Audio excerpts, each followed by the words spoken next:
Bonjour à tous, bienvenue au numéro 22 de la saison 4 de l'Hebdo Tirage Parkage. Ça fait une semaine que la nouvelle boutique de Parkage est ouverte à Paris. C'est notre 4e boutique. Jusqu'ici, tout va bien, les gens sont ravis. La boutique est plus grande, plus proche du métro, plus neuve, plus belle, plus rempli, plus tout. Ceci dit, c'est pas la seule chose qu'on va faire pour nos 25 ans, puisque vous le savez, nous avons 25 ans cette année. Et donc, on a décidé de vous faire pas mal de cadeaux. J'en parle à la fin de la vidéo, mais en attendant, on s'occupe des sorties de la semaine. Et on commence par Happy Corgi, un jeu de Pascal Bernard. Pascal Bernard, c'est un auteur qui a fait pas mal de jeux, et notamment récemment Festivide, mais aussi Conan. Ici, vous jouez le rôle d'un corgi. Les corgis sont ces chiens extrêmement mignons, mais extrêmement citadins. Comment ça va se passer? À chaque tour, vous allez pouvoir choisir une carte action, vous déplacer dans un nouveau lieu, faire l'effet du lieu, et essayer de récupérer un maximum de câlins, sachant que si vous ne pouvez pas faire l'effet du lieu, vous pouvez par exemple laisser une crotte sur place qui va vous permettre d'avoir des câlins avec des autres corgis qui vont passer par cet endroit. Des illustrations extrêmement mignonnes et extrêmement impertinentes, c'est Happy Corgi. Et on continue avec un jeu de Ségolène et Jean-Paul Monet qui s'appelle Golden Creek. Ségolène et Jean-Paul Monet sont deux auteurs qui se connaissent très bien puisqu'ils vivent ensemble. Ici, ils arrivent avec un jeu dans lequel vous jouez le rôle de pirate. Il y a 3 îles sur lesquelles vous allez poser au fur et à mesure de la partie des trésors. Et les joueurs vont devoir simultanément choisir quel trésor ils vont viser et de quelle façon ils vont le viser. Il y a 2 façons de viser un trésor. Soit on va simplement le chercher avec un bateau commerçant, soit on va jouer un bateau attaquant. Et dans ces cas-là, on va espérer qu'un autre joueur envoie un bateau commerçant, puis on va piller le bateau commerçant. C'est donc un jeu de double casting dans lequel, ben oui, j'essaie de faire croire aux autres que j'envoie un bateau attaquant, mais j'envoie un bateau commerçant ou l'inverse. Extrêmement simple, mais extrêmement efficace. C'est Golden Creek. Autre couple à la vie, autre duo d'auteurs, c'est Simona Greco et Marco Rava qui nous ont fait ce jeu qui s'appelle Axo, un jeu là aussi extrêmement simple mais extrêmement efficace. Le principe c'est celui d'un flip and write. À chaque tour vous allez tourner une carte a une forme, vous allez la positionner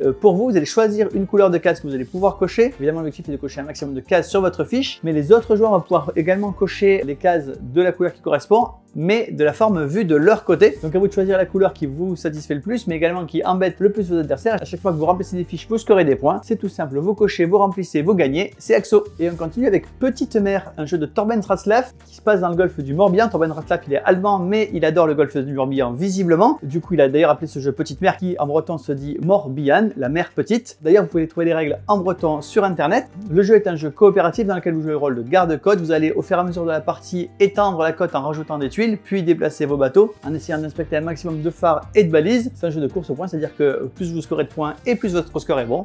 C'est Petite Mer. Autre jeu coopératif dans une ambiance sensiblement différente, c'est Infiltrate. Infiltrate, c'est un jeu de déduction en coopération. Le principe est très simple, chaque joueur a une carte devant lui, cette carte a une couleur et une famille, et le joueur va devoir faire deviner aux autres joueurs ce qu'il a devant lui. À chaque tour, on va pouvoir soit donner un indice sur soi-même. Si par exemple j'ai devant moi un 2 vert, je peux dire voilà, je pose une carte verte et je dis elle a quelque chose en commun. Alors les autres joueurs ne savent pas si c'est un multiple de 2 ou une carte verte, ou alors elle n'a rien en commun. Par exemple, si j'ai un 3 rouge, ça n'est ni un multiple de 2 ni une carte verte, je la pose dans l'autre sens. Je peux aussi demander des indices aux autres joueurs. Dans ce cas-là, je donne la carte à l'autre joueur et il va l'incliner pour savoir si oui ou non elle a quelque chose en commun avec. Ou je peux désigner un traître, c'est-à-dire que je vais désigner un autre joueur et je vais lui dire devant toi, tu as le 2 vert. Et dans ce cas-là, évidemment, si c'est la bonne carte, on avance dans la partie. 20 missions avec évidemment une difficulté progressive. Toutes les missions sont évidemment rejouables puisqu'à chaque fois, on aura des traîtres différents. C'est Infiltrate. Et on continue avec 99% pur. C'est évidemment un jeu parodique de Breaking Bad. Au départ, il devait avoir l'essence et puis finalement, visiblement, les choses ne sont pas faites. Mais on voit bien que l'ambiance globale, elle est là. C'est un jeu de pli dans lequel vous allez d'abord drafter vos cartes. C'est-à-dire que les joueurs vont, parmi une 26 cartes, choisir une carte, puis une deuxième, puis une troisième, et ainsi de suite. Puis vous allez jouer une phase de pli avec des pouvoirs spéciaux.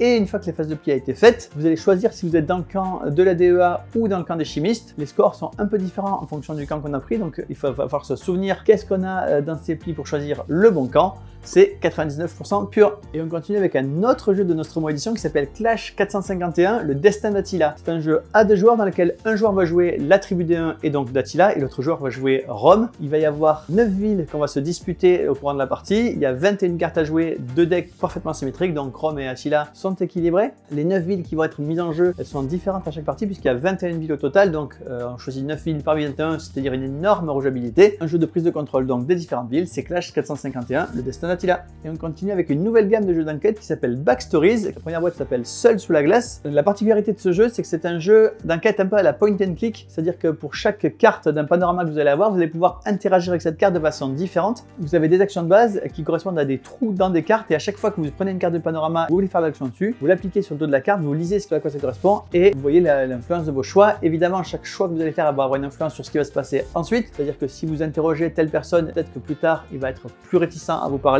ou si vous utilisez de la violence ou si vous enquêtez, les choses vont un peu se passer différemment. Ici, une enquête qui se passe dans le cadre du Mont Blanc. Votre frère a été perdu, il est parti dans le Mont Blanc à la recherche d'un trésor. Vous êtes sa sœur qui part à sa recherche, c'est Backstories, seul sur la glace. Et on continue avec un Edge Contrive qui est un premier jeu et un jeu plutôt expert. C'est un jeu dans lequel les joueurs vont construire le plateau petit à petit avec un système de carton aimanté qui fait que le plateau va être construit en 3D. Il y a un gros effet wow quand on joue à ce jeu et évidemment les constructions vont être différentes d'une partie à l'autre, donc les parties vont être différentes d'une partie à l'autre. C'est un jeu asymétrique dans lequel vous allez décider à chaque tour ce que vous allez mettre dans votre moteur et faire le moteur le plus efficace possible. C'est un Edge Contrived. Et on continue avec un nouveau jeu de rôle solo par les auteurs de La Voix du Corbeau qui s'appelle 666. Dans 666, vous êtes un démon qui va chercher à récolter un maximum d'âmes. Tout pour jouer en solo est inclus dans ce petit cahier. C'est 666, le jeu de rôle solo d'enfer. Et on continue avec un jeu extrêmement attendu, c'est les Charlatan de Belcastel, le duel de Wolfgang Warsch. Wolfgang Warsch, évidemment, c'est l'auteur de Charlatan de Belcastel, un jeu qui a beaucoup fait parler de lui à sa sortie. Il a remporté le Kennerspiel des Sierras en 2018. Il est encore aujourd'hui 7e meilleur jeu de tous les temps familiaux, 65e meilleur jeu mondial de tous les temps. Ici, il revient en version duel. Les mécaniques sont assez différentes. C'est un jeu de tir à la corde dans lequel vous allez avoir des potions dans un sac. Vous allez les tirer les unes après les autres en espérant ne pas tirer les claques doigts trop vite puisque ça arrête votre tour. Donc il y a un petit côté stop ou encore. Il y a un côté backbuilding qu'à chaque tour vous allez pouvoir servir d'or pour acheter des nouvelles cartes. Vous avez aussi des mécaniques qui vont permettre d'améliorer les tuiles que vous avez déjà dans votre paquet. Beaucoup trop jouabilité puisque les éléments que vous allez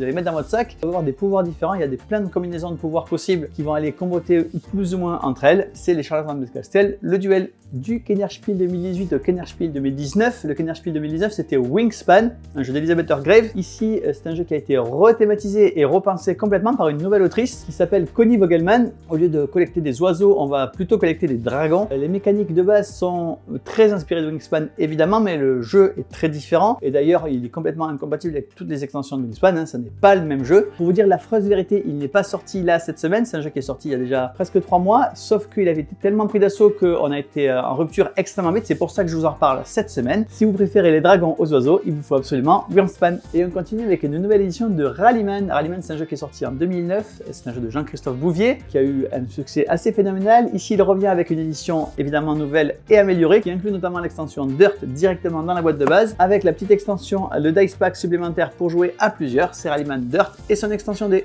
Et on continue avec une nouvelle boîte de Guilty. Guilty, c'est une collection de jeux d'enquête. C'est la deuxième boîte qui sort. La première s'est passée à Houston en 2015. Celle-ci se passe à Monaco en 1955. Vous allez enquêter dans les coulisses du Grand Prix de Monaco.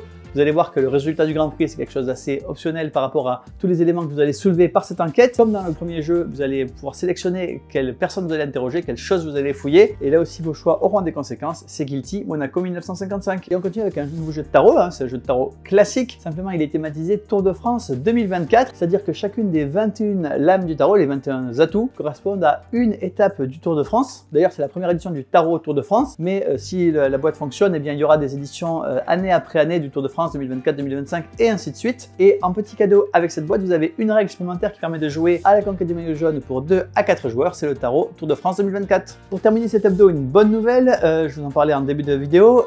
Nous avons décidé à l'occasion de 25 ans de vous faire des cadeaux à vous. Le principe est extrêmement simple. À chaque commande que vous passez, on vous met un petit ticket à gratter. Chaque ticket est gagnant. Chaque ticket à gratter, c'est un bon d'achat. Chaque ticket est gagnant. Après, ils vont avoir des sommes plus ou moins élevées. C'est vous et votre chance pour savoir ce que vous allez gagner. Donc n'hésitez pas à passer des commandes à foison là dans ce mois de juin puisqu'il va y avoir 5000 tickets à gratter au total pour les boutiques et la VPC. Et moi je vous donne rendez-vous la semaine prochaine.